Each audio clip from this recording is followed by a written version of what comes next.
تو یاد رکھو جب بھی کوئی حدیث آیا کرے نا کسی کے بارے میں تو اس میں اس دور کے جغرافیہ کے لحاظ سے بات کی جاتی ہے. یہ جو غزوہ ہند ہے, ہندوستان کا جہاد ہے, اس کے بارے میں آج کل بہت کچھ لکھا جا رہا ہے, بہت کچھ, لیکن مجھے ایسا لگتا ہے کہ کچھ توڑ مروڑ کے, کچھ کھینچتان کے احادیث کو چسپاں کیا جاتا ہے. جو امکانی چیز ہوتی ہے اس کو امکان کے درجے میں بیان کرنا چاہیے, اس کو ایسا پیش گوئی کہ گویا لگے کہ جی ایسا ہونے والا ہے, پھر جب نہیں ہوتا تو لوگوں کا ایمان داؤ پہ لگتا ہے. احادیث میں جتنی پیش گوئیاں ہوئی ہیں مستقبل کے حوالے سے, ان میں اکثر پیش گوئیاں بالکل ایسی نہیں ہے کہ آپ ڈیٹ ڈیفائن کر سکیں, مبہم رکھا گیا ہے ان کو, بس بتایا گیا کہ ایسا ہوگا, کب ہوگا یہ ہمیں پتہ نہیں ہے.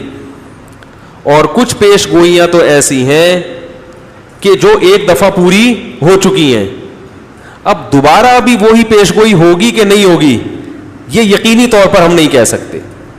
جیسے ہندوستان کا جہاد, اس کے بارے میں فضیلت وارد ہوئی ہے کہ عصابتان من امتی احرزہم اللہ من النار, میری امت کی 2 جماعتیں ایسی ہیں جن کو اللہ جہنم کی آگ سے بچائے گا.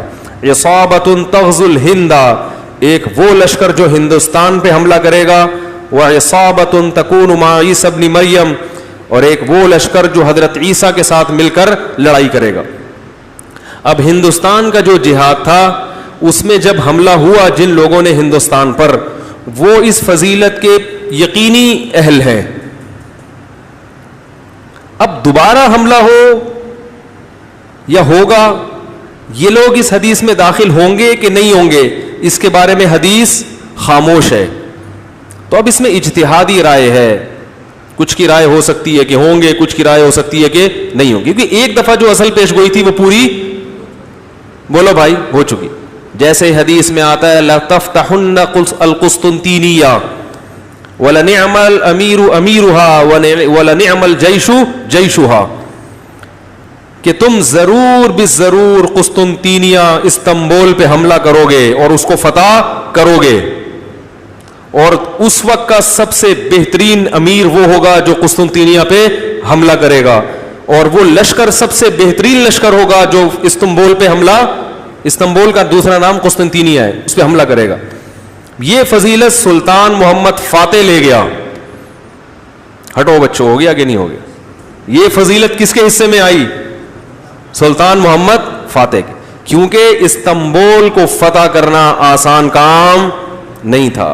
ہم نے تو لائیو کوریج کی تھی نا وہاں سے, 1000 سال سے وہاں عیسائیوں کی خلافت قائم تھی, صحابہ گئے, تابعین گئے, تبع تابعین گئے, کوئی بھی فتح نہیں, تبھی مشکل کام تھا, تبھی تو نبی نے فضیلت دی. اور اس کی لوکیشن ایسی تھی جغرافیائی لحاظ سے کہ یورپ اور ایشیا کے درمیان,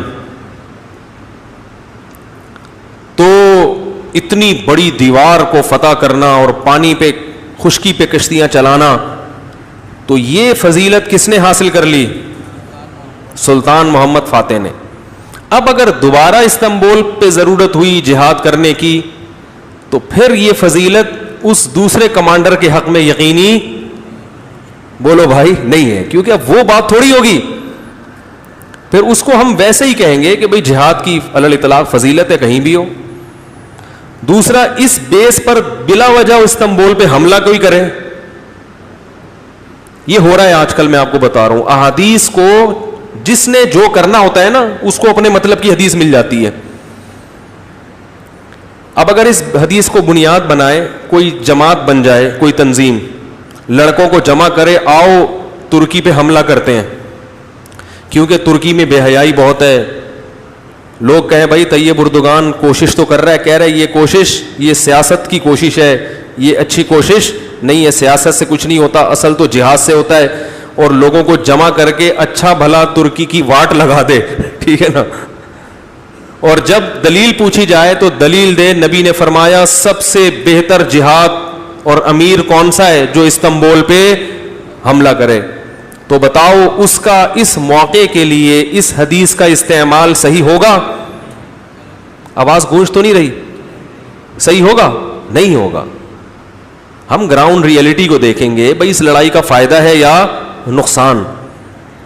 چند اسلامی ملک رہ گئے ہیں گنے چنے جن میں تھوڑی سی پاور ہے, آپ نے انہی کے خلاف لڑائی شروع کر دی اسلام کا نام لے کر, اسباب کی دنیا میں آپ کے لیے فتح کی امید نہیں ہے, تو اس سے بھی جائیں گے.